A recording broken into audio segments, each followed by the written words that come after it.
Hello, this is Erickson Rosales Sorto. This is my video journal for interpersonal communications, Chapter 5. One thing I wanted to talk about in regards to this chapter was the use of cliches and the use of dialect.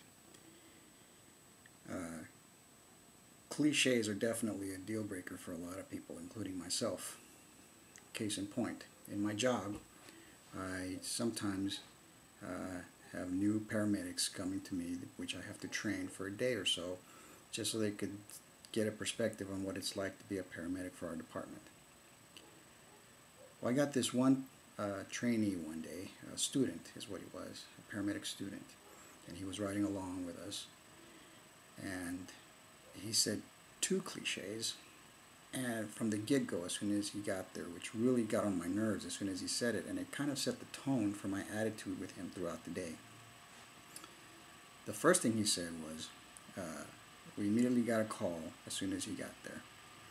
And so he came on board, and the first thing he said was, let's tighten up our belts. As if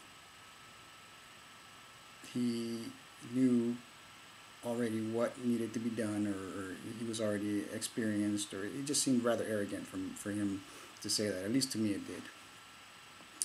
I happened to cough at the same time that he said that, and he pulls an apple out of his bag and he says, an apple a day keeps the doctor away. Well, it really got under my skin when he said that. I didn't mistreat him badly or I was rude to him, but my attitude towards him wasn't that I wanted. It was one of those things where everything he said from that point on really got on my nerves, and I really couldn't get that out of me because he seemed to come off as a very arrogant individual, and I kept that in mind. Whereas my partner, on the other hand, didn't hear those things, and I don't know that he would have reacted the same way, but he thought that the student was a very nice guy, and that he thought that they had a really good time when he rode with us. Whereas I, on the other hand, had a different perception of the whole ordeal, and it all started with him mentioning those two cliches. Another thing I wanted to mention was dialects.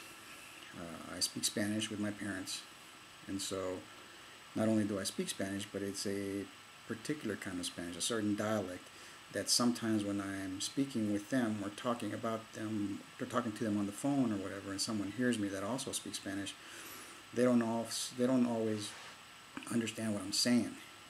So I never really gave it much thought until I read in the book that different dialects really take their toll on interpersonal communications, because something that is being said in a certain dialect to a certain audience doesn't necessarily mean the same thing to an onlooker who understands the language but not the dialect.